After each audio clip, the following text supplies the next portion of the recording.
যেই এলাকার সন্তান যত ভালো বাবা মা তত ভালো, যেই গাছের ফল ভালো সেই গাছ নিজেও ভালো।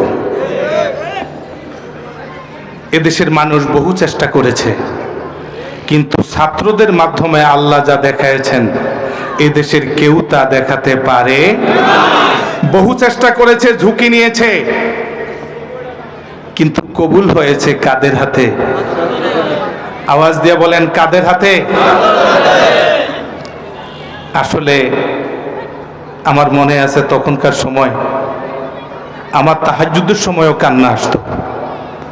সে আমাদের সন্তানের বয়সের এই বাচ্চারা, ওরা কষ্ট করতেছে তা চোখ দিয়ে দেখা যায়।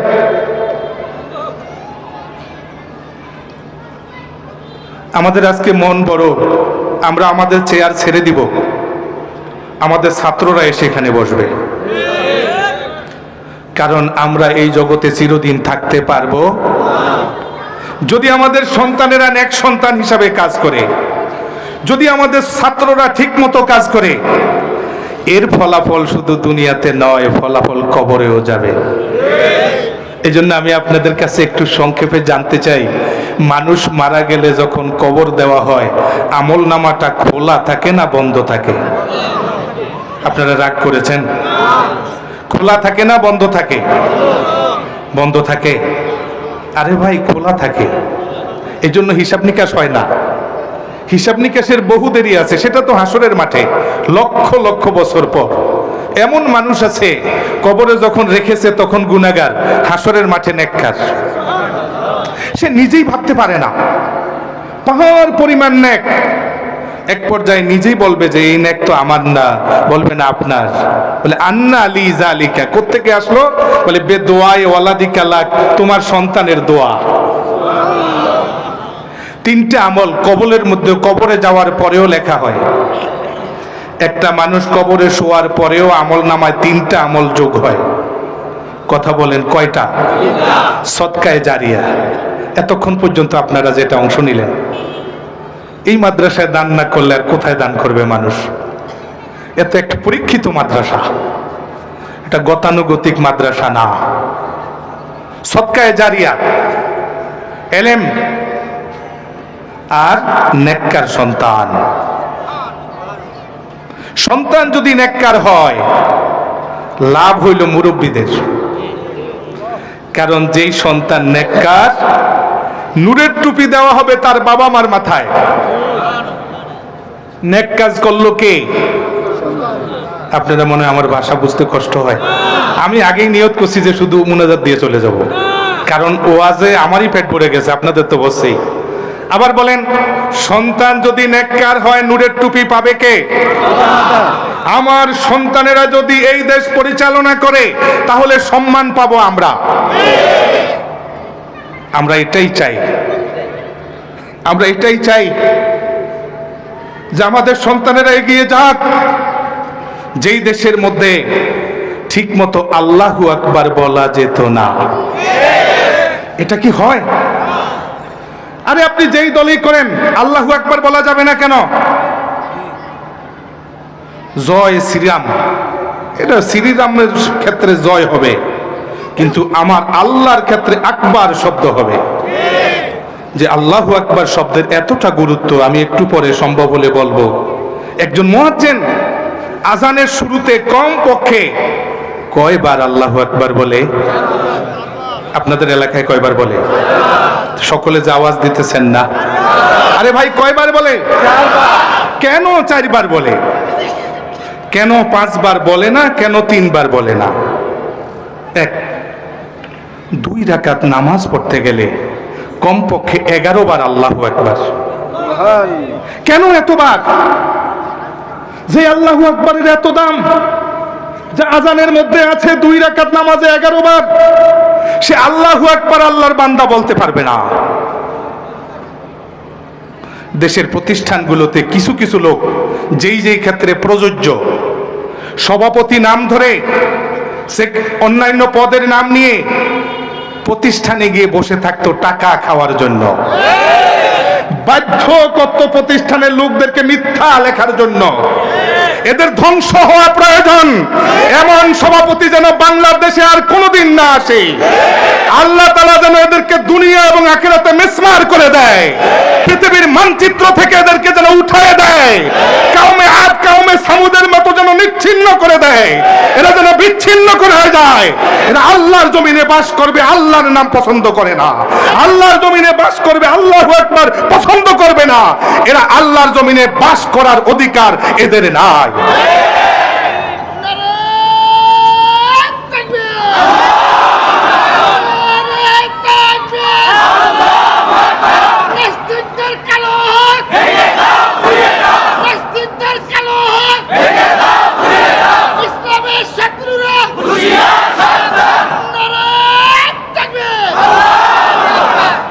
আজকে আপনি দেখেন, আমি আসার পরে নজর করেছি গাজী চট মাদ্রাসার ছাত্ররা যেভাবে মেহমানদেরকে বরণ করে নিল, কথা বলে দেখেন তাদের যে আচরণ। এইভাবে আমাদের সন্তানেরা যদি আস্তে আস্তে আমাদের সামনে এগিয়ে আসে, এই দেশের মানুষ যে শান্তি পাবে, সেই শান্তি হবে হিন্দু, মুসলিম, বৌদ্ধ, খ্রিস্টান সকল জনতার। যেই শান্তি মানুষ কোনোদিন কল্পনাও করে না, তা তারা নিজেদের চোখের সামনে দেখবে ইনশাআল্লাহ। আমরা সেই শান্তির প্রতীক্ষায় থাকলাম। আমরা আজকের আলোচনা শুরু করতে যাচ্ছি। আলোচনা প্রারম্ভে আবার আমি প্রাক্তন ছাত্রদের দীর্ঘায়ু, তাদের খেদমতের তারাক্কি, বারাকা আল্লাহর দরবারে কামনা করতেছি। আজ হোক কাল হোক, একদিন হয়তো প্রিন্সিপাল হুজুরও থাকবে না, কিন্তু প্রাক্তন ছাত্রদের এই ধারাটা যদি থাকে, তাহলে প্রিন্সিপাল হুজুর ওই কবরে শুয়ে শুয়ে দেখবে যে এই জমিনের মধ্যে তার রাখা কাজের নেক কাজ চলছে, আর কবরের মধ্যে সওয়াব পৌঁছতেছে। এই জন্য আমি আর একটা কথা বলে আলোচনার দিকে যাব। একজন যুবকের ইবাদত আর একজন বৃদ্ধ মানুষের ইবাদতের ডিমান্ড আল্লাহর কাছে এক সমান না। একজন অন্ধ মানুষ রাস্তায় দাঁড়িয়ে যদি বলে আমি কোনো নারীর দিকে নজর দেব না, এটা তার ক্রেডিট না, কারণ নজর দেওয়ার মতো ক্ষমতা তার। আর একজন চক্ষুওয়ালা মানুষ যদি বলে, তার ক্রেডিট আছে। একজন অতিশয় বৃদ্ধ যে হাত নাড়তে পারে না, মুরব্বীরা রাগ করবেন না, এই জন্যই কিন্তু বৃদ্ধ মানুষ বেহেশতে যাবে না। বৃদ্ধ মানুষ একজনও বেহেশতে যাবে? কে কে যাবে না? বৃদ্ধ মানুষ বেহেশতে যাবে না, কালো মানুষ বেহেশতে যাবে না, অসুস্থ মানুষ বেহেশতে যাবে না। বেহেশতে যে অসুস্থ মানুষটি যাবে, সে পূর্ণ সুস্থ হয়ে যাবে। কারণ বেহেশতের মধ্যে কিছু জিনিস নাই, তো আপনারা জানেন, ঠিক না? আলোচনায় আসতে পারি নাই, চেষ্টা করতেছি। বেহেশতে কি কি নাই ভাই? সব আছে না? হ্যাঁ, এক বক্তা বলতেছে, ভাই ওয়ালাকুম ফিহা মা তাশতাহি আনফুসুকুম ওয়ালাকুম ফিহা মা তাদদাউন, আপনার মনে যা চায় বেহেশতে তাই আছে। একজন দাঁড়াইছে, দাঁড়িয়ে বলে, হুজুর তাফসীর তো ঠিক মতো করছেন। কয় হ্যাঁ। কথা আমার একটা প্রশ্ন আছে। কয় কি? কয় হুজুর, আল্লাহ যদি দয়া করে আমাকে বেহেশতই দেয়, আমার একটু ওক্কা খাওয়ার শখ আছে। হুজুর একটু কোরআন শরীফ থেকে বলেন তো, বেহেশতের মধ্যে গেলে ওক্কাটা পামু কিনা? হুজুর তো টেনশনে পড়ে গেছে, সারা কোরআন শরীফ খুঁজতেছে, ওক্কা পাওয়া যায় না। আপনারা রাগ করেন না, বাংলাদেশে শুধু একটা জায়গা আছে, একটা দরবার আছে পীরের, ওরা বিড়ি খাওয়ার পক্ষে ওয়াজ করে। ওরা কয় যে বিড়ি খাওয়া ভালো। কেউ নাম জানেন? বলেন দেখি। আমি নাম জানি, আমাকে বরিশালের হুজুর জানেন, আজকে শুনে রাখেন। বলেন তো নামটা কি? আমি বলি শুনেন, দুদল, বাকেরগঞ্জ। না জানলে এবার যাইয়া জিজ্ঞাসা করবেন। আমি ওখানে গেছি মাহফিলে, দেখছি রাস্তার মধ্যে খুব বিড়ি চলতে আছে। যদিও আমি বিড়ি পছন্দ করি না, কারণ আমার দৃষ্টি হলো যে আল্লাহর রাসূল দুর্গন্ধ অপছন্দ করতেন, সুগন্ধি পছন্দ করতেন।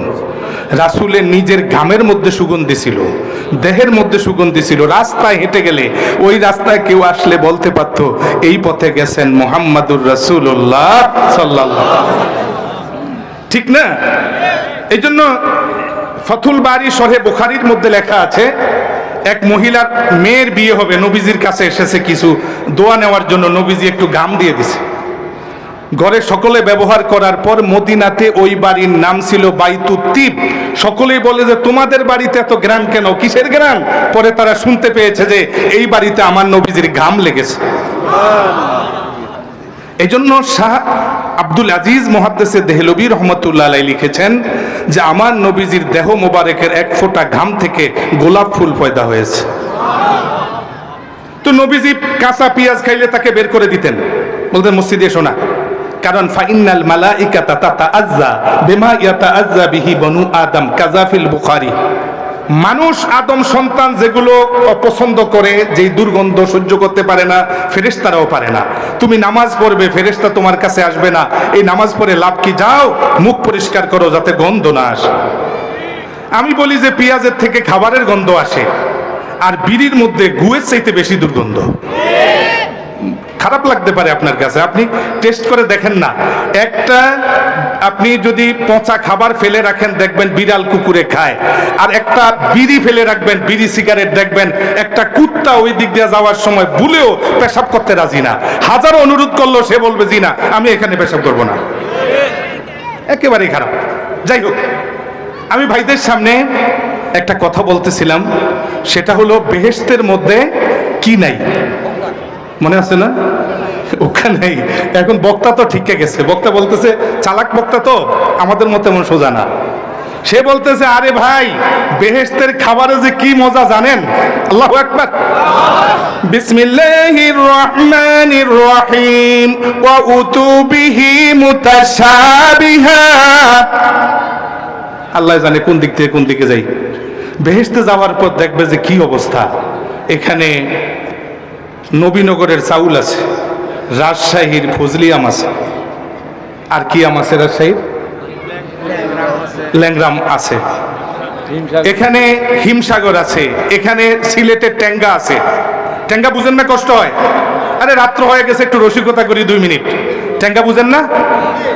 আমি এই তো শুক্রবারে সিলেট যাবো ইনশাল্লাহ। ওখানে আমি গেলে ওরা বলে যে সাব খিতা খাইতা, খানি খাইতা নেই, কি খাবো? তা আমি ভাই কি খাওয়াইবা? কয় যে খিতা খাইতা। পরে নিয়ে গেছে, কয় যে ঠ্যাঙ্গা খাইতা নি, ঠ্যাঙ্গা খাওয়াইবা। আমার তো মাথা খারাপ যে ভাই এত কষ্ট করে সিলেট আসলাম, ঠ্যাঙ্গা খাইতে আসছি সিলেটে। আমাদের কুমিল্লা নোয়াখালী ঠ্যাঙ্গা বলে গাছের টুকরাকে। একটু পরে দেখি নিয়ে আসছে ঠ্যাঙ্গা। ঠ্যাঙ্গা হইলো টমেটোর ঝোল। এটা যদি না খায় তাইলে তারে ওরা ডিসলাইক করে, পছন্দই করে না, যে এই বক্তা ভালো না, যে ঠ্যাঙ্গা খায় না। আরে সুবহানাল্লাহ, বেহেশতে ঠ্যাঙ্গাও আছে। বলে পাইছেন কই? আমার আল্লাহ রাব্বুল আলামিন বলেন ওয়া উতুবিহি মুতাশাবিহা। বেহেশতের খাবারগুলো দুনিয়ার খাবারের মতো দেখা যাবে, সব দেখতে দুনিয়ার খাবারের মতো মুতাশাবিহ, কিন্তু কালার একরকম, স্বাদ একরকম না। আল্লাহু আকবার। এর স্বাদ এত বেশি, একবার যদি কেউ টেস্ট করে মুখে দেয় কোনোদিন ওই স্বাদ বলতে পারবে না।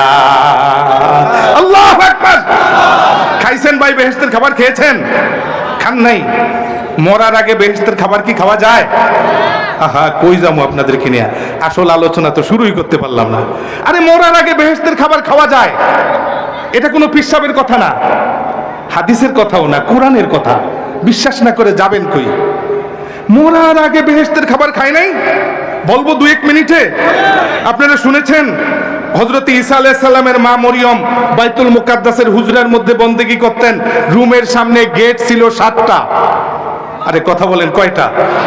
7টা গেটে তালা চাবি ছিল। চাবি থাকতো কার কাছে? পয়গম্বর জাকারিয়া আলাইহিস সালামের কাছে।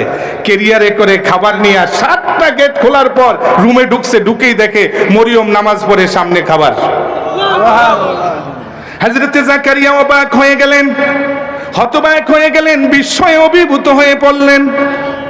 এত বড় পয়গম্বর কোনোদিন ভাবতে পারে নাই ফাকিহাতু সাইফি ফি শীতায়ে, শীতের সিজনে গরমের ফল, গরমের সিজনে শীতের ফল। কোথাও ফ্রিজ নাই, কোথাও ফ্রিজ নাই, ফ্রিজের যুগ না। আজীব ব্যাপার। এটা আসলো কোত্থেকে? একদিন উনি আশ্চর্য জিজ্ঞেস করলেন, ইয়া মারিয়াম আন্না লাকে হাজা, মরিয়ম কোত্থেকে থেকে এসেছে? কয় খালুজান জানেন না, এটা তো বেহেশত থেকে আসে। ও খালুজান, 7টা দরজায় তালাবদ্ধ করে মানুষকে ঠেকানো যায়, কিন্তু ফেরেশতা ঠেকানো যায় না।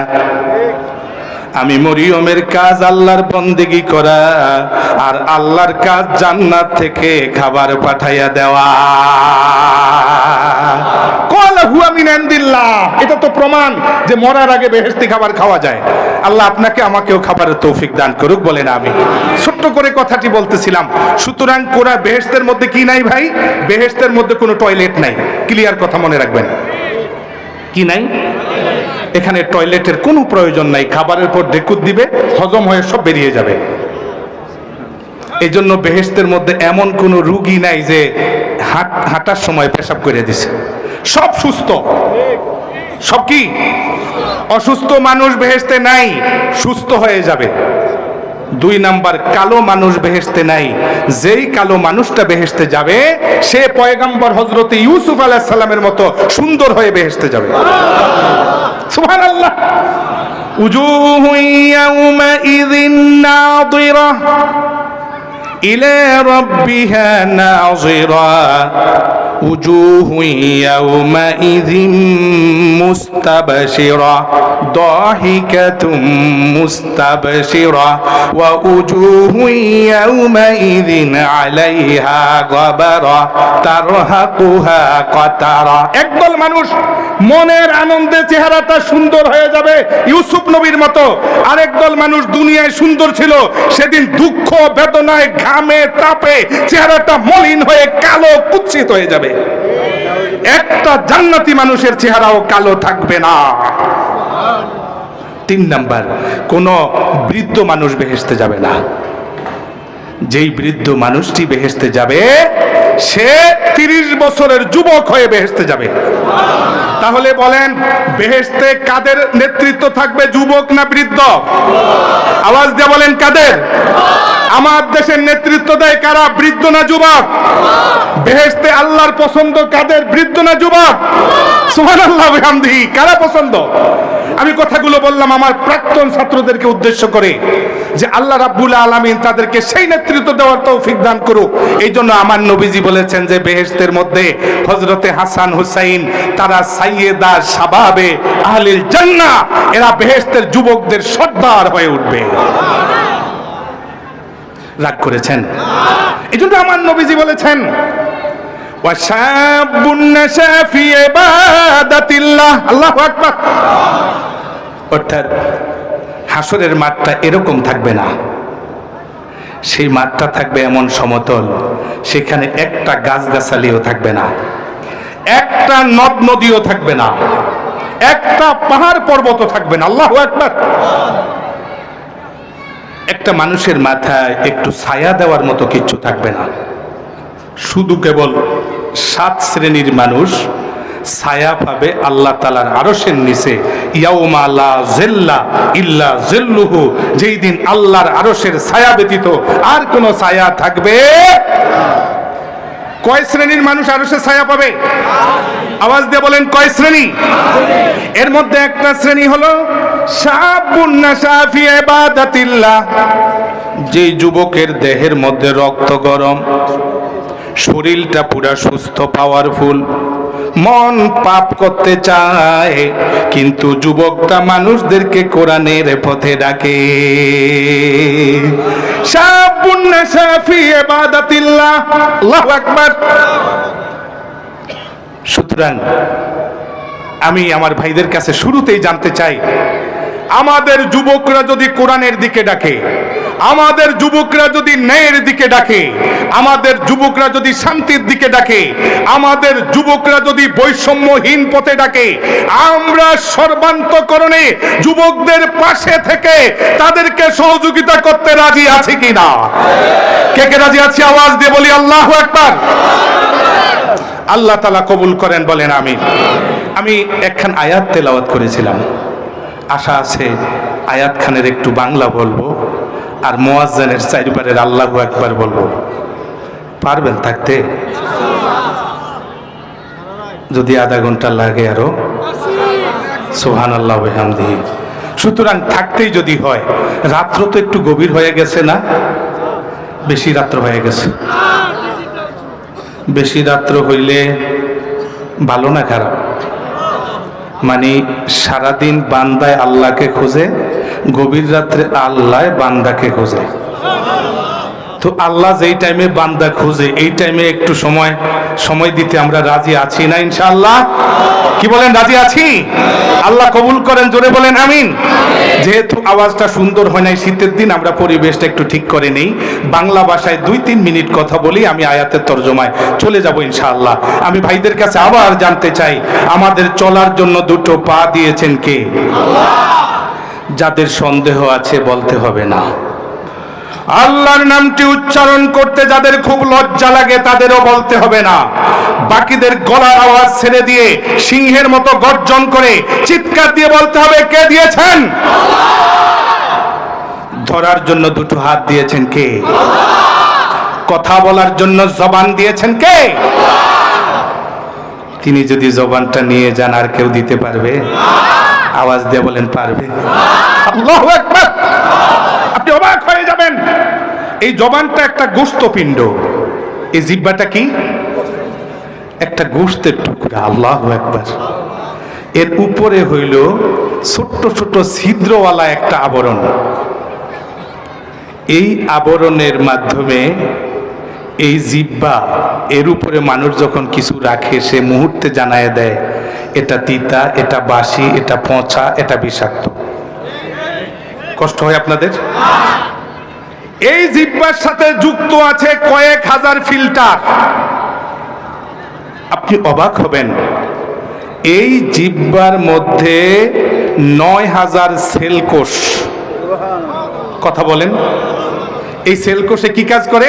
শুধু রুচি, শুধু রুচির জন্য 9000 সেলকোষ। যখন এই সেলকোষ নষ্ট হয়ে যায়, পেটের মধ্যে খিদা আছে, মুখে খাবার দেওয়া যায় না, থু থু করে ফেলে দেয়, না খাবে না, কারণ হলো শুধু একটা জায়গায় ডিস্টার্ব। এর চাইতে আশ্চর্য বিজ্ঞানীরা বলেছে যে জিহ্বার মধ্যে 1,17,000 সেল একসাথে কাজ করে কথা বলার সময়, কথাগুলো সাজানোর জন্য।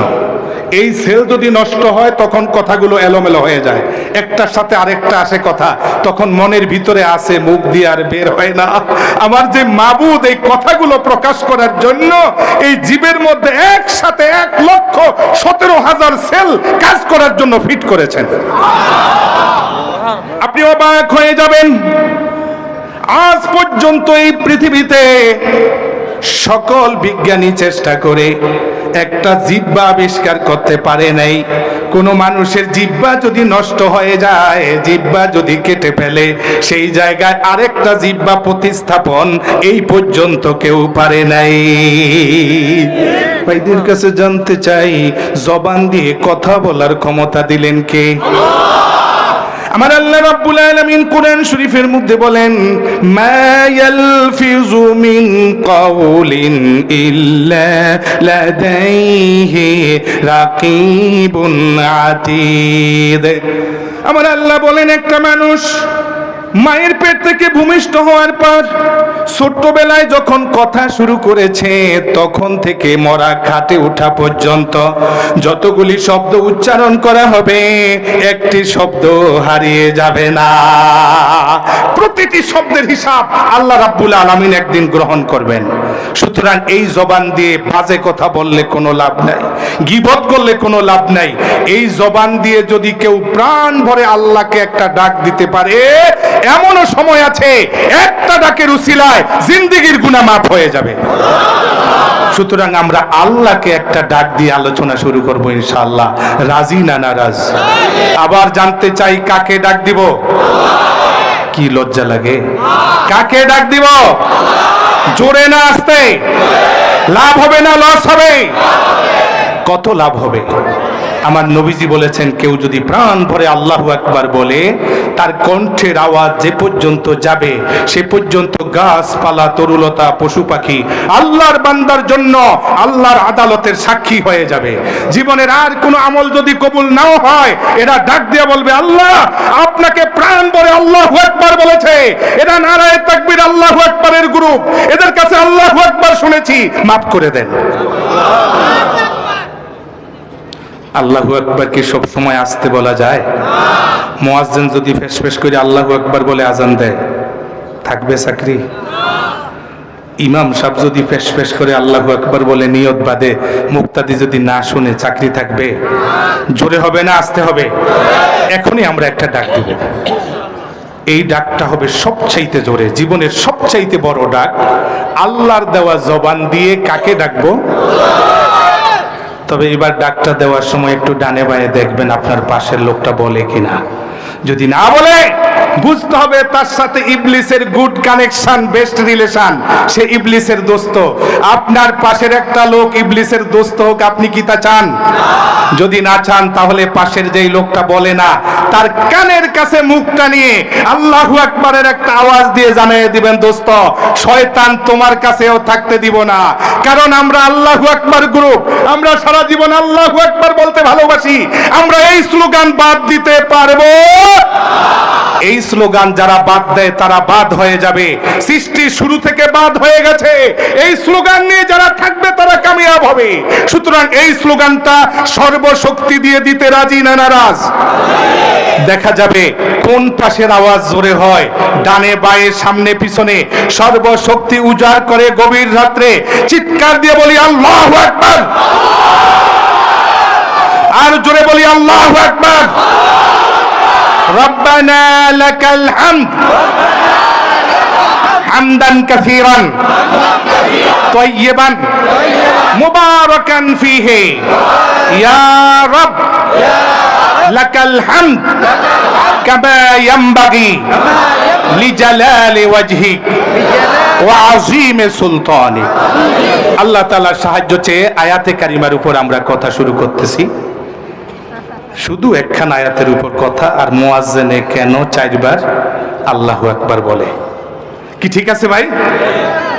সুতরাং লোক সংখ্যা কমুক আর বাড়ুক তা দিয়ে আমার কোনো চিন্তা নাই, কারণ আমি কোয়ালিটিতে বিশ্বাস করি, কোয়ান্টিটিতে না। আমি জানি সিংহ একটা 1000 শ্রীগালের চাইতে বেশি শক্তি রাখে, আর এটা আমার আল্লাহ বলেছেন। ইসলাম মেজরিটি মাস্ট বি গ্রান্টেড বিশ্বাস করে না। ইসলাম বিশ্বাস করে কামিন ফিয়াতিন কলিলাতিন গালাবাত ফিয়াতান কাসীরাতাম বিইজনিল্লাহ।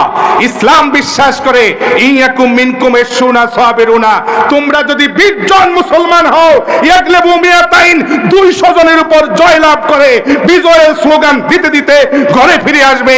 কারণ তোমরা মুসলমান, তোমাদের ঈমান আছে, ওদের ঈমান নাই। তাকবীর, আল কোরআনের আলো, সংসদে চালো, তাকবীর। আসেন আমরা একসাথে আউযুবিল্লাহ বিসমিল্লাহ পড়ি, কষ্ট হবে না তো? পাহাড় পরিমাণ নেক হবে। সবাই পড়ি, আউযু বিল্লাহি মিনাশ শাইতানির রাজিম,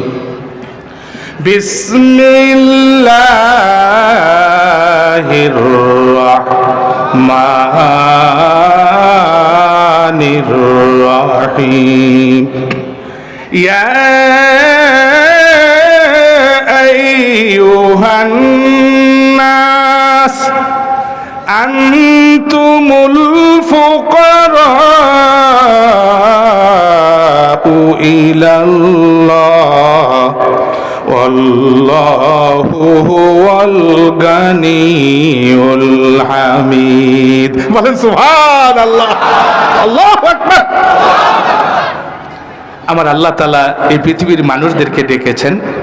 আমি 4 শ্রেণীর কথা বলবো। কয় শ্রেণী? 1, পৃথিবীর যারা পাওয়ারফুল লিডার। 2, যারা পদস্থ ব্যক্তি। 3, যারা সম্পদের আতিশয্যে বিভোর। 4, যারা জ্ঞানের জগতে বিচরণকারী। কয়টা বললাম? এই ছোট্ট ছোট্ট করে 4টা কথা, আর 4 বার আল্লাহু আকবার। 1, পৃথিবীর পাওয়ারফুল মন্ত্রী, এমপি, আল্লাহু আকবার, কি চমৎকার! আমার আল্লাহ রাব্বুল আলামিন ডাক দিয়া বলেন, ও পৃথিবীর মন্ত্রী, ও পৃথিবীর এমপি, চেয়ার পাওয়ার পর মানুষদেরকে চোখে দেখো না, খবরদার একটা কথা মনে রেখো, আনতুমুল ফুকারাউ ইলাল্লাহ। মন্ত্রীর আসনে বসতে পারো, তোমার পরিচয় তুমি একজন হতদরিদ্র, তুমি একজন ভিক্ষুক। এই চেয়ার তোমার না। আল্লাহু আকবার। আনতুমুল ফুকারাউ ইলাল্লাহ। আল্লাহর সামনে অহংকার কইরো না। নজর করে দেখো, হাসরের মাঠের হিসাব তো পরে, দুনিয়ার হিসাব নজর করে দেখো। এক সময় যেই মন্ত্রীর হুকুমে মানুষের ফাঁসি হয়েছে, যেই মন্ত্রীর হুকুমে মানুষ আসামির মতো দাঁড়িয়েছিল, আজকে সেই মন্ত্রী কাঠগড়ায় আসামি হয়ে দাঁড়িয়ে আছে। মালিককে, চেয়ারের মালিককে, চেয়ার কারুর বাবার না, চেয়ার কিনা ইয়ামানত চাঁদে রোজে নজদে মাস্ত, দর হাকিকত মালিকে আসলি খোদাস্ত, দর হাকিকত মালিকে হর শাই খোদাস্ত। ও দুনিয়ার মন্ত্রী, ও দুনিয়ার এমপি, এই চেয়ারটা কিছুদিনের জন্য তোমার কাছে রাখলাম, তুমি একজন চৌকিদার, তুমি একজন পাহারাদার, তুমি এখানে বসে পাহারা দিতেছ। যখন ইচ্ছা মাওলায় চেয়ারটা পিছন থেকে সরাইয়া নিয়ে যাবে, খবরদার এই চেয়ারে বসে যা ইচ্ছা তা করা যাবে না। দুনিয়ার জিল্লতি যদি এমনই হয়, পরকালের জিল্লতি কেমন হবে? আল্লাহু আকবার। এক নাম্বার। দুই নাম্বার, পদস্থ ব্যক্তি যারা ডিসি, এসপি, সচিব, ওরে বাবা রে বাবা, পদের অহংকার কত! আলেম ওলামা দেখলে চোখ মাথার তাল্লায় উঠে, চোখে মানুষই দেখে না, মানুষ কথা বলতে পারে না। চেয়ার কি তোমার বাপের? চেয়ারটা তোমার বাবার না, দেশটাও তোমার বাবার না। কেন তুমি বুঝো না? কুলিল্লাহুম্মা মালিকাল মুলক, এই দেশের মালিক আমার আল্লাহ, এই ক্ষমতার মালিক আমার আল্লাহ। আজকে কত মানুষ আছে একদিন বড় চেয়ারে বসা ছিল, আজকে সে পালিয়ে পালিয়ে বেড়াইতেছে, একটু ক্লিয়ার ভাবে সমাজে বের হতে পারে না। এমনও মানুষ আছে বিদেশে আত্মগোপন করেছে। নিজের দেশ কত যে মধুর, বিদেশে যারা থাকে তারা বুঝতে পারে। আমার আল্লাহ বলেন, আনতুমুল ফুকারাউ ইলাল্লাহ। চেয়ার দেখে পাগল হইও না, খবরদার। আমি আল্লাহ দিয়া দেখি, আবার নিয়াও দেখি। আসলে কিন্তু তুমি মালিক না, তুমি একজন পাহারাদার। কয় নাম্বার গেল? 3 নাম্বার। ধন ঐশ্বর্যে বিভোর, অনেক টাকার মালিক, টাকার অহংকারে আল্লাহকে ভুলে গেছে, মনে করছে এই টাকাই সব জায়গা পার করে দিবে। আমার আল্লাহ বলেন, দুনিয়ায় একবার দেখাবো, পরকালে ভালোভাবে দেখাবো। কত টাকার মালিক, এত সুন্দর দাড়িগুলি এখন আর নাই, গায়ের মধ্যে একটা লুঙ্গি পেঁচাইয়া, আরে টাকা, ইয়াসাবু আন্না মালাহু আখলাদা, মনে মনে ভেবেছিল টাকায় সব জায়গা পার করে দিবে। আমার আল্লাহ বলেন, এখন তো সামান্য ধরলাম, আসল ধরা কিন্তু কবরে যাওয়ার পর। وقال رسول الله صلى الله عليه وسلم لا تزول قدم ابن آدم يوم القيامة حتى يسأل عن خمس। কিয়ামতের দিন আদম সন্তানকে পা উঠাইতে দেওয়া হবে না 5টা প্রশ্নের জবাব দেওয়ার আগে। 5টা থেকে শুধু একটা বলবো, অসুবিধা আছে? আর 4টা ব্যাখ্যার আর 2টা আছে, এই 2টা শেষ হইলে আল্লাহু আকবার 4বার বলেই তো শেষ। পারা যাবে না ইনশাআল্লাহ? এর মানে হলো আর ধরেন আধা ঘন্টা। তো ভাইদের সামনে কথা বলতেছিলাম, হাসরের মাঠে আল্লাহর দরবারে জবাব দিতে হবে।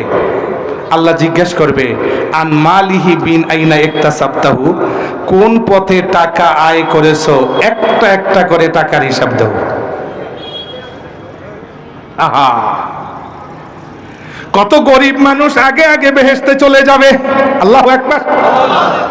বেহেশতে যাওয়ার পর 100 বছর পার হয়ে যাবে, 200 বছর পার হয়ে যাবে, 300 বছর পার হয়ে যাবে, 400 বছর পার হয়ে যাবে, এখনো ওই লোকটা দাঁড়াইয়া একটা একটা টাকার হিসাব দিতেছে।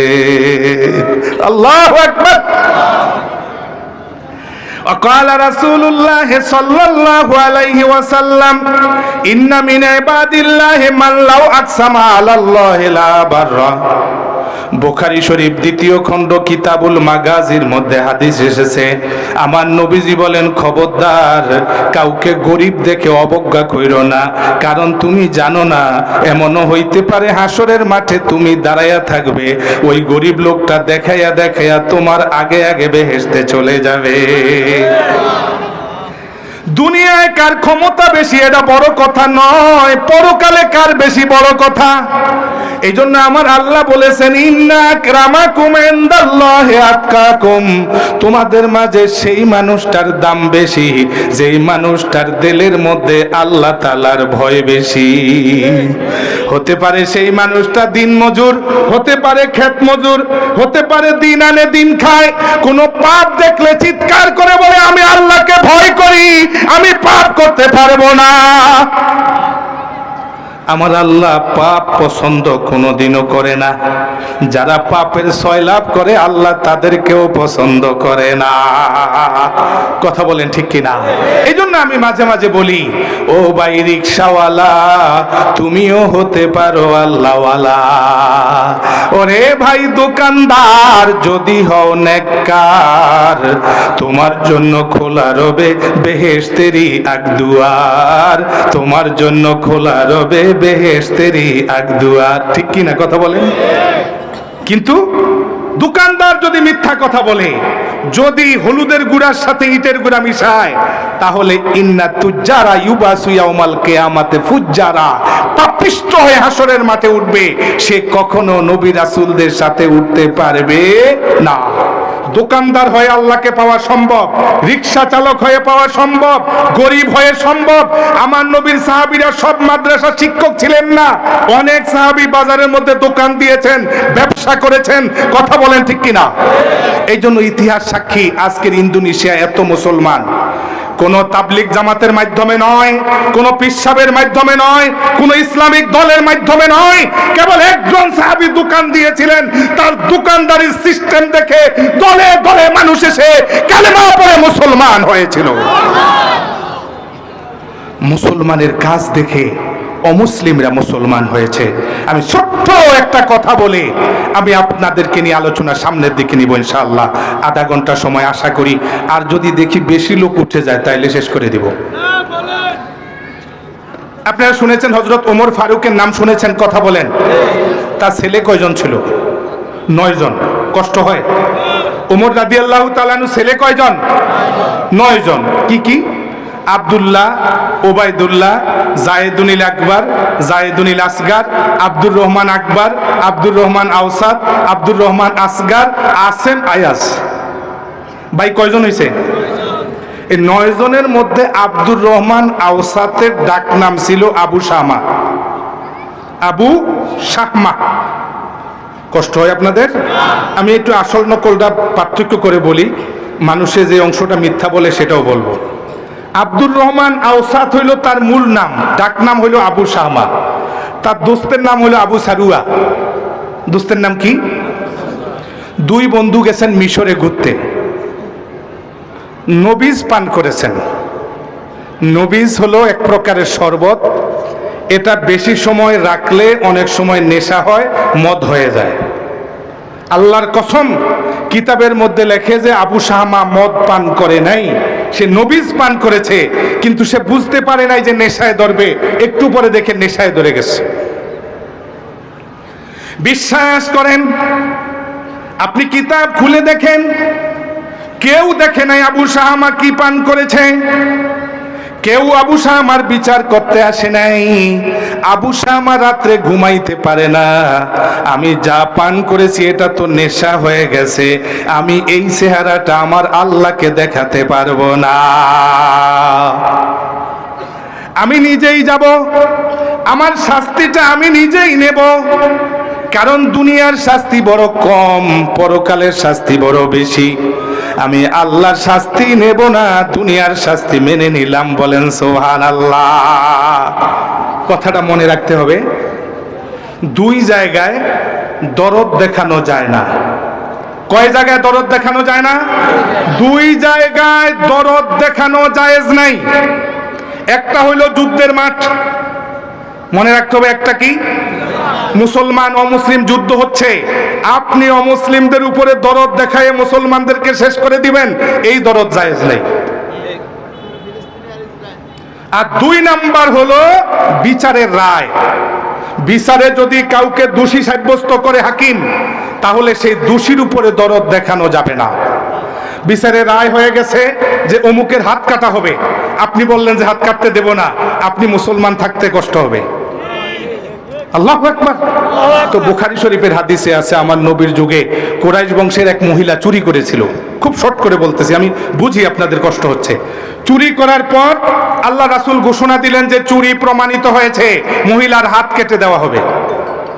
সুবহানাল্লাহ।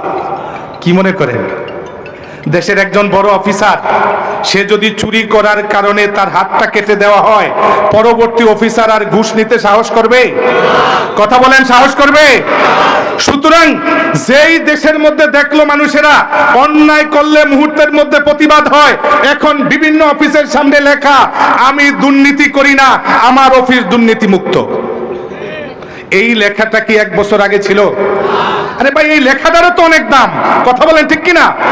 আপনি যদি এই লেখাটাকে উৎসাহ না দেন, আপনি যারা এইভাবে ন্যায়ের পক্ষে আন্দোলন করে তাদের যদি প্রেরণা না দেন, তাহলে তো আবার যেই সেই হয়ে যাবে। আপনার তো কিছু করার নাই। কেন আপনি ভালোকে উৎসাহ দিবেন না? কষ্ট হয় নাকি ভাই? আমি এই একটা বিচার বলে, আবু শামা বলে খুব দ্রুত দৌড়ে যাব, কারণ হলো আমিও বুঝতেছি আমারও যেতে হবে। কষ্ট হয় না তো ভাই? সুতরাং কুরাইশ বংশের এক মহিলা চুরি করেছে, আল্লাহ রাসূল ঘোষণা দিলেন যে তার হাত কেটে দেওয়া হবে। কুরাইশ বংশ অস্থির হয়ে গেছে যে আমাদের বংশের একটা সুনাম সারা পৃথিবীতে, আমাদের বংশের একটা মহিলা চুরি করেছে, এটা মানুষে জানবে।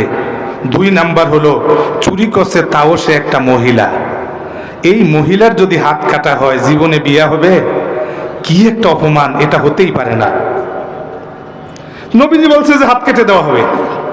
কুরাইশ মিটিং এ বসছে, এটা বুখারীর হাদিস। কি করা যাবে? পরে ওরা সিদ্ধান্ত নিল যে কোন লোকটা আমার নবীকে বুঝাইতে পারবে, নবীর সাথে ভালো সম্পর্ক কার।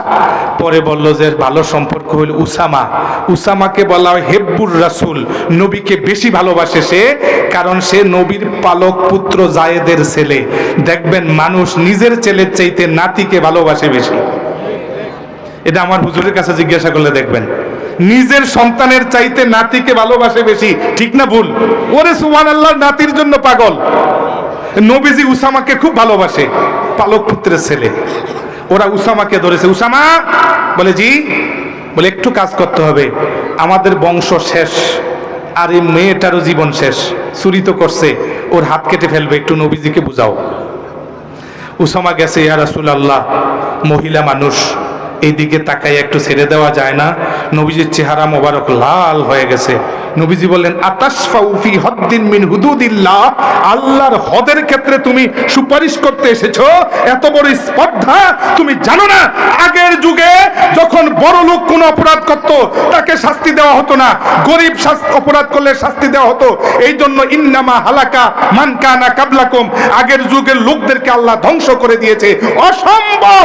আল্লাহে লাউ সারাকাত ফাতেমা তো বিনত মুহাম্মদ লাকাতাতু ইয়াদাহা, আল্লাহর কসম, মুহাম্মদ সাল্লাল্লাহু আলাইহি ওয়াসাল্লামের মেয়ে ফাতেমাও যদি চুরি করে আমি তার হাতটাও কেটে দিব, চোখ বন্ধ করে, একটুও দরদ দেখাবো না। ইসলাম এমন একটা ধর্ম, যেই ধর্মের মধ্যে একজন কৃষক মন্ত্রীর সামনে দাঁড়ায় বলতে পারবে যে মন্ত্রী, আপনি মন্ত্রী চেয়ারে বসেছেন ঠিক, কিন্তু আপনি এটা অন্যায় করেছেন, কৃষকের কাছে জবাব দিয়ে যেতে হবে। কারণ যেই ধর্ম আমির আর মামুর, মন্ত্রী আর প্রজা সকলের ক্ষেত্রে বিচারের সমান, একটুও ব্যবধান করা যাবে। সমস্যা হয় ভাই? আমি তো 3-4টে বিচার বলতে চাইছিলাম, এখন একটা রাখলাম যেটা বলতেছি, এই একটাও বলবো না, অফ করে দিব। এই জন্য আবু শাহমা ঘুমাইতে পারে নাই। আল্লাহু আকবার। এই জন্য মানুষের হৃদয়টাকে বানাইতে হবে, হৃদয় না বানাইলেও হবে না। দেশের মধ্যে শান্তি আসার জন্য শান্তির মানুষ দরকার। হযরতে ওমর রাদিয়াল্লাহু তাআলা আনহুর মতো প্রেসিডেন্টের জন্য আলীর মতো প্রজার দরকার, উসমানের মতো উজিরের দরকার। তাহলেই ওমরের মতো প্রেসিডেন্ট সুন্দর একটা দেশ চালাতে পারবে। কথা বলেন ঠিক কিনা? পাশের লোকগুলি দরকার। যদি পাশের লোকগুলো ঠিক না হয়, আইনের মাধ্যমে নামাজ পড়ান যাবে, কিন্তু উযু করান যাবে না। ওযুটা আছে কিনা এটা কিন্তু আইনের মাধ্যমে বোঝা যাবে না। এটা বুঝতে হইলে কোন জায়গাটা লাগবে? অন্তরটা ঠিক করতে হবে। কথা বলেন ঠিক কিনা? ভাইদের সামনে সংক্ষেপে আলোচনা করতেছিলাম আব্দুর রহমান আল আওসাত, যাকে আবু শাহমা বলা হয়, রাত্রি বেলায় ঘুমাইতে পারে না। বারবার মনে উঠতেছে আমি নবীজ পান করেছিলাম, সেটা তো মদ হয়ে গেল। এই চেহারা নিয়ে আমি কবরে যাইতে পারবো না। কেমন করে এই চেহারা আমি দয়াল নবীকে দেখাবো? না না, আমাকে শাস্তি গ্রহণ করতেই হবে। সকালবেলা ফজরের নামাজের পর মিশরের গভর্নর আমর বিন আসের রুমে চলে গেলেন, গিয়ে বলেন, হুজুর অন্যায় করেছি, মদ পান করা হয়ে গেছে, মেহেরবানি করে শরীয়তের শাস্তি আমাকে প্রয়োগ করে দেন। এর নাম ইসলাম। ইসলাম বলা হয় অপরাধ করলে অপরাধী নিজেই শাস্তি নেওয়ার জন্য পাগল হয়ে যাবে। অপরাধী কখনো ধোঁকাবাজির আশ্রয় নেবে না, ছলচাতুরি করবে না, মিথ্যা বলবে না। নিজেই চিন্তা করবে একদিন আমাকে আল্লাহর সামনে দাঁড়াতে হবে। চিৎকার দিয়ে বলেন সুবহানাল্লাহ। তখনকার সময় মদ পান করলে শাস্তি ছিল 2টা। শাস্তি ছিল কয়টা? এটা মনে রাখতে হবে। একটা হলো যে মদ পান করেছে তার মাথা কামাইয়া দিতে হবে। 2 নাম্বার, মানুষের সামনে তাকে 80টা বেত লাগাইতে হবে। কয়টা? আব্দুর রহমান আল আওসাত আবু শাহমা 2টা শাস্তি নেওয়ার জন্য পাগল হয়ে গেছে। আবু শাহমার ভাই আব্দুল্লাহ তখন মিশর ছিল। আব্দুল্লাহ ডাক দিয়ে বলে, ভাই রে, আমার ধারণা যেই অপরাধ হয়ে গেছে তুমি তো জেনে শুনে করো নাই, আর তোমার মধ্যে যে অনুশোচনা, আমার মনে হয় আল্লাহ তোমার তওবা কবুল করেছে। আবু শামা বলে, না না, আমি আমার মনকে শান্তি দিতে পারি না। আব্দুল্লাহ বলল, তাহলে একটা কাজ করি, তোমাকে ঘরের মধ্যে নিয়ে যাই। 22 লক্ষ বর্গ মাইলের প্রেসিডেন্ট আমিরুল মুমিনিন ওমর ফারুকের সন্তান তুমি, আমি তোমাকে ঘরের মধ্যে নিয়ে মাথা কামাইয়া দিব, আর মিশরের গভর্নর একটা রুমের মধ্যে নিয়ে তোমাকে 80টা বেত দিবে। একটা রুমের মধ্যে নিয়ে গেলেন, আব্দুল্লাহ তার মাথা মুন্ডায়ে দিলেন, আর আমর বিন আস তাকে একটা একটা করে 80টা বেত লাগাইলেন। যেহেতু শরীয়তের হদ, 2টা জায়গায় দয়া মায়া দেখান জায়েজ নাই। 2টার মধ্যে একটা হলো বিচারের হদ যখন কায়েম করা হয়। আমর বিন আস যথাসম্ভব জোরে জোরে 80টা বেত দিলেন, কিন্তু সংবাদটা চলে গেল হযরতে ওমরের কানে। কার কানে চলে গেল? আমি আপনি হইলে কি বলতাম? আমার আন্ডারে চাকরি করে, আমার ছেলেকে শাস্তি দিল, আমাকে একটু জিজ্ঞাসা করলো না? হযরতে ওমর বললেন, অসম্ভব, আমার ছেলের শাস্তি ঠিক মতো হয় নাই। কেন? বলে এর কারণ হলো, সাধারণ মানুষ যদি অন্যায় করে মাঠের মধ্যে জনগণের সামনে শাস্তি দেওয়া হয়। আজকে ওমর ফারুকের ছেলেকে কেন রুমের মধ্যে বেত্রাঘাত করা হলো? এই বিচার সকলে মানলেও আমি ওমর মানি না। অতি দ্রুত আবু শামাকে মদিনায় পাঠাইয়া দেন। আমি সারা মদিনায় ঘোষণা দিতেছি, ময়দানের মধ্যে আবু শামার দ্বিতীয়বার বিচার করা হবে। আল্লাহু আকবার। এর নাম ইসলাম। একটা মানুষের একবার বিচার করা হয়, কিন্তু যেহেতু নেতার ছেলে, মানুষ যাতে এই কথা মনে করতে না পারে নেতার ছেলে হলে পার হওয়া যায়, সারা মদিনায় খবর জানানো হলো। ময়দানের মধ্যে লোক সমাগম হয়ে গেল। হযরতে ওমর নিজের হাতে বেত লাগান শুরু করলেন। 80টা বেত আবু শামার গায়ে লাগাইয়া দিলেন। এরপরের অংশ, যারা বলে আবু শামার কবরে বেত লাগাইছে তারা মিথ্যাবাদী। তারা কি? কারণ আবু শামা এরপরে 3 মাস জীবিত ছিলেন। কবর আসলো কোত্থেকে? কিন্তু দ্বিতীয়বার শাস্তি দেওয়ার কারণে অসুস্থ হয়ে 3 মাসের মাথায় ইন্তেকাল করেছেন। ইন্না লিল্লাহি ওয়া ইন্না ইলাইহি রাজিউন। এর নাম ইসলাম। ইসলাম বলে আল্লাহ এবং আল্লাহর রাসূলের বিধান, একটা বিধান যদি কায়েম হয় পৃথিবীর সবচাইতে সেরা হবে সেই বিধান। একটা আইন যদি কায়েম হয় আমেরিকা, ইউরোপ, রাশিয়া পাগল হয়ে যাবে একটা আইনের কাছে। কথা বলেন ঠিক কিনা? আমি একটা উদাহরণ দিতে চাই, এরপরে আল্লাহু আকবারের আলোচনায় যাব। দেব একটা উদাহরণ? দেব না, কারণ হলো আওয়াজটা খুব কম, সকলেরই ঘুম আসতেছে। আমি আবার জানতে চাই কি উদাহরণটা বলবো? আল্লাহ তাআলা আমাদেরকে বুঝার তৌফিক দান করেন। জোরে সোরে বলেন আমিন। সম্মানিত হাজরিন, পৃথিবীর মধ্যে একটা দেশ আছে, এই দেশের মধ্যে যেই মানুষটা বেকার থাকে তাকেও ভাতা দেওয়া হয়। এর নাম হলো বেকার ভাতা। এটার নাম কি? বেকার ভাতা। আর যেই মানুষটা অসুস্থ হয় তার ট্রিটমেন্ট করে, সম্পূর্ণ খরচ বহন করে সরকার। দেশটার নাম কি?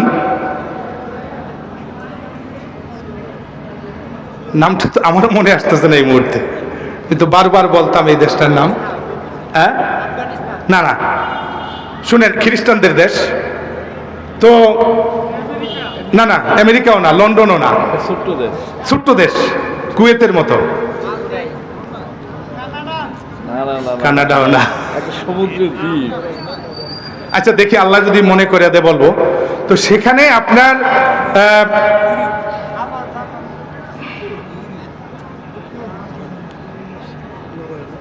আচ্ছা আল্লাহ ভরসা, দেখা যাক। এখন সেখানে মানে রাষ্ট্রের অবস্থা এমন যে লেখছে যে সারা দেশের সব মানুষ যদি কাজ বন্ধ করে দেয়, নগদ যেই টাকা জমা আছে তা দিয়ে সকলে 6 মাস যদি খায় তাদের কোনো অভাব দেখা দিবে না। টাকার অভাব নাই। যেই মানুষটা গরিব তার ঘর নাই, সরকার তার ঘর উঠিয়ে দেয়। যেই মানুষটা অসুস্থ তার চিকিৎসায় যদি কয়েক কোটি টাকাও খরচ হয়, এই টাকাটা সরকার বহন করে। এতটা সেই দেশের মধ্যে সমৃদ্ধি, পৃথিবীর সেরা 2-3টা দেশের মধ্যে একটা। কিন্তু এই দেশের মধ্যে শতকরা 70% মহিলা তালাক প্রাপ্তা, তালাক হয়ে যায়। আর পৃথিবীর মধ্যে সবচেয়ে বেশি এই দেশের মানুষ আত্মহত্যা করে। কারণ কি? কারণ হলো সেই দেশের মধ্যে এই বৈবাহিক যে বিধান, এই বিধানটা ঠিক মতো নাই, যেটাকে সেক্স ফ্রি কান্ট্রি বলা হয়। এই জন্য সন্তান জানে না তার বাবাকে।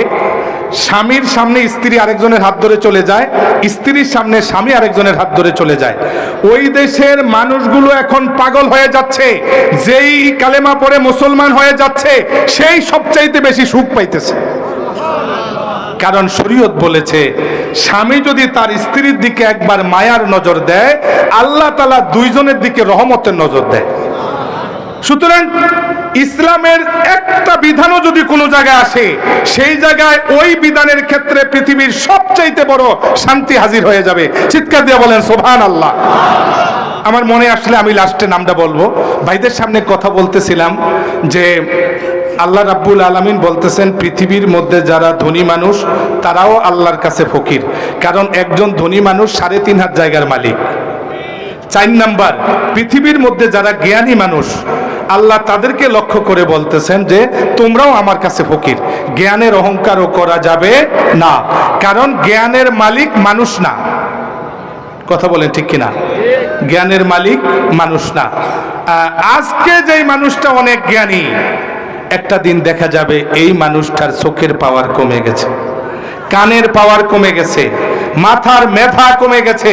মালিক যদি নিজে হতো কমলো কেন? বোঝা গেল যিনি দিয়েছেন তিনি নিয়ে গেছেন। সুতরাং আমাদের এই মেধা দেন কে? আল্লাহ। অতএব আমরা সংক্ষেপে কথাটা বলতেছি, মুয়াজ্জিন আজানের শুরুতে আল্লাহু আকবার বলে কয়বার? 4 বার। কেন বলে 4 বার? বলে এই জন্য মুয়াজ্জিন একটা জিনিস মানুষদেরকে জানায়া দেয়, সেটা হচ্ছে যে এই পৃথিবীর সৃষ্টির ক্ষেত্রে 4টা জিনিসের অবদান। কয়টা? সর্বপ্রথম ছিল পানি, এরপরে পানি থেকে ফেনা, ফেনা থেকে মাটি, এরপরে বাতাস, এরপরে আগুন। আগুন, পানি, মাটি, বাতাস, এই 4টার শক্তি সবচাইতে বেশি। কষ্ট হয় আপনাদের? কেমন শক্তি? আমরা অল্প অল্প একটু উদাহরণ দেব। 1 নাম্বার আগুন। আপনি অবাক হবেন, রাশিয়ায় একবার তারা তৈল উত্তোলন করার জন্য একটা কূপ খনন করতেছে। কূপ থেকে যখন তৈল উঠাচ্ছে, তৈলের স্পিড এত বেশি, হঠাৎ করে যান্ত্রিক গোলযোগে আগুন ধরে গেছে। লেলিহান শিখা আকাশের দিকে উঠে গেছে। সারা বিশ্বের কোম্পানিদেরকে ওরা দাওয়াত করেছে, আপনি ইতিহাস খুলে দেখেন, আজ পর্যন্ত সে আগুন কেউ নিভাতে পারে নাই। রাশিয়াতে আগ্নেয়গিরি আছে। একবার আগ্নেয়গিরি দেখার জন্য একটা হেলিকপ্টারে 22 জন গেছেন, আর তারা ফিরে আসে নাই। কোন ঘরে যখন বিদ্যুতে আগুন ধরে উঠে, তখন তারা বুঝে যে আগুন কি জিনিস। মুয়াজ্জিন প্রথমবার আল্লাহু আকবার বলে জানায় দেয়, এই পৃথিবীতে আগুন অনেক বড়, কিন্তু একটা কথা মনে রেখো, আমার আল্লাহর শক্তির কাছে আগুনের শক্তি কিচ্ছু না। আবো আতাশ খাকো বাদো বন্দান, বমান অতু মুর্দাবা হক জিন্দান, বমান অতু মুর্দাবা হক জিন্দান। হযরত ইব্রাহিম আলাইহিস সালামকে যখন আগুনে নিক্ষেপ করা হলো, আল্লাহ অনুমতি না দেওয়ার কারণে আগুন ইব্রাহিম নবীর একটা পশমও পোড়াতে পারে নাই। 2 নাম্বার শক্তি হলো পানি। কথা বলেন না, 2 নাম্বার কি? পানি। পানির শক্তি বেশি না কম? আমি একটা উদাহরণ দেই, আপনারা আমার সাথে একটু কথা বলবেন। 1912 সন। কত সন? ব্রিটিশ যাত্রী নিয়ে বড় একটা জাহাজ উত্তর আটলান্টিক মহাসাগরের বুক ছিঁড়ে আমেরিকার নিউ ইয়র্ক সিটির উদ্দেশ্যে রওনা করেছে। জাহাজটার নাম টাইটানিক। কথা বলেন, কি নাম? কেউ বলতে পারবেন টাইটানিক অর্থ কি? ভাই, আমার কথা বুঝতে কষ্ট হয়? ওদের ধারণা অনুযায়ী টাইটান হলো একটা দেবতা। ওই দেবতার কাজ হলো সে শুধু বানাইতে জানে, ধ্বংস করে না। ওই দেবতার নামে নাম রেখেছে, এই জাহাজ কোনোদিন ডুবে যাবে না। ওরা জাহাজটাকে এমন ভাবে তৈরি করেছে, অত্যাধুনিক ডিজাইনে। সমুদ্রের মধ্যে যদি জলোচ্ছ্বাস শুরু হয়ে যায়, সমুদ্রের মধ্যে যদি তুফান শুরু হয়ে যায়, এই জাহাজটা তুফান আর জলোচ্ছ্বাস অতিক্রম করে বুক চিতিয়ে চলে যাবে। এই জাহাজের সামান্যতম কোনো ক্ষতি হবে না। এই জন্য জাহাজের ফার্স্ট ক্লাসের মধ্যে মানুষের যে ডাইনিং খাবারের জায়গা রাখা হয়েছে, সেখানে আসন হইল 550টা। কয়টা? আর ফার্স্ট ক্লাসে লিফট হইল 3টা, সেকেন্ড ক্লাসে একটা। একটা জাহাজে মোট লিফট হইল 4টা। জাহাজের মধ্যে খেলার মাঠ আছে, জাহাজের মধ্যে বই পড়ার লাইব্রেরি আছে, জাহাজের মধ্যে বিনোদনের সামগ্রী আছে। শুধু একটা জাহাজে পানি আসলে পানি প্রতিরোধ করার দরজা হলো 12টা। কয়টা? এরপর ওরা জানিয়ে দিল, যারা ইতিহাসের পাতায় নাম লেখাতে চাও তারা এই জাহাজের যাত্রী হতে পারো, এখানে আমোদ প্রমোদের সব আছে, এরকম জাহাজ আর হইতে পারে না। 2223 জন যাত্রী উঠলেন। জাহাজ সদর্পে সামনের দিকে চলে যাচ্ছে। হঠাৎ করে উত্তর বঙ্গোপসাগরের মাঝামাঝি যখন চলে গেল, একটা আইসবার্গ, বিশাল একটা বরফের টুকরা, যেই টুকরার 8 ভাগের 7 ভাগ পানির নিচে, 1 ভাগ উপরে, এই টুকরা মাঝামাঝি একটা আঘাত করলো। একটা আঘাতের কারণে জাহাজের মধ্যভাগে ফেটে গেল। আমার আল্লাহ পৃথিবীর মানুষদেরকে জানিয়ে দিলেন, খবরদার অহংকার কইরো না, পানির সাথে পারার শক্তি তোমার নাই। যেই ফেরাউনের 14 গোষ্ঠী নিপাত হয়ে গেল পানির কাছে, ওই পানি আমি আল্লাহ এখনো রেখে দিয়েছি। জাহাজের পিছনের দিকটা উপরে উঠতে লাগলো, সামনের দিকটা নিচের দিকে যেতে লাগলো। মুহূর্তের মধ্যে বাতিগুলি সব নিভে গেল। মানুষগুলো আস্তে আস্তে তলিয়ে যেতে লাগলো। আর সারা পৃথিবীকে আল্লাহ জানিয়ে দিলেন যে পানির শক্তি কত তোমরা দেখো। মুয়াজ্জিন দ্বিতীয়বার আল্লাহু আকবার বলে বলে, এই পৃথিবীতে পানির শক্তি আছে, কিন্তু পানি আমার আল্লাহর গোলাম, পানি আমার আল্লাহর গোলাম, আল্লাহর হুকুমের বাহিরে কাজ করে না। যেই পানি মুসা নবীকে নীল দরিয়ার মধ্যে, যেই পানি মুসা নবীর সিন্ধুককে ভাসায় রেখেছে, সেই পানি আজও অনেক শিশুকে ভাসায় রাখতেছে। দেখা গেছে গত বন্যায় বাংলাদেশে বাবা মারা গেছে, মা মারা গেছে, শিশুটাকে একটা পাতিলে বসাইয়া দিছে।